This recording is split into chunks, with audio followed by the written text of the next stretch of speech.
Did Emperor Qin Shi Huang build the Great Wall? China boasts a magnificent structure that stretches for thousands of miles and has proudly showcased its grandeur for over 2,000 years. This is the Great Wall. When people talk about the Great Wall, they often mention Emperor Qin Shi Huang. After all, without his command, how would we have the Great Wall we know today? However, the Great Wall was not an original creation of Qin Shi Huang. Before the Qin dynasty, during the spring and autumn and warring states periods, people were already building walls at the borders to defend against foreign invaders. One such state was Yang. Due to its weak national strength and insufficient military forces, the king of Yang was worried that his territory would be annexed by other states. Therefore, he vigorously constructed defensive fortifications, building high and thick walls along the border to repel enemy attacks. The king of Yang recruited many craftsmen and urged them to complete the walls quickly. Yang was located in the north, where winters were extremely cold.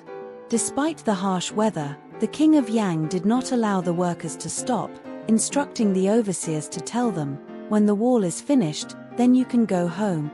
The workers had to work tirelessly. The stones and bricks used for the wall were held together with a thin mortar, which was not very strong. A slight push on the wall could cause it to collapse, requiring the workers to rebuild it and thus prolonging the construction time. The more anxious the workers were, the more mistakes they made, and wall collapses became frequent, much to the craftsmen's frustration.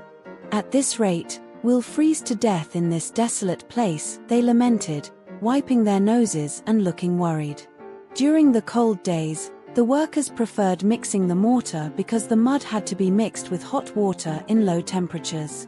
They would place a large iron pot on 3 big stones, fill it with water, and heat it with firewood. The steam from the boiling water helped keep the workers nearby warm, making it a desirable task. Unfortunately, there was only one large pot for the entire construction site, and it was used continuously day and night, causing the pot's bottom to become brittle. No one noticed this issue because everyone was too busy. Little did they know that their work oversight would lead to a peculiar discovery.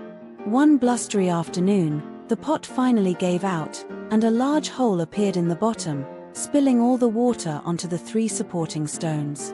The workers sighed and shook their heads. What bad luck! Nothing ever goes right.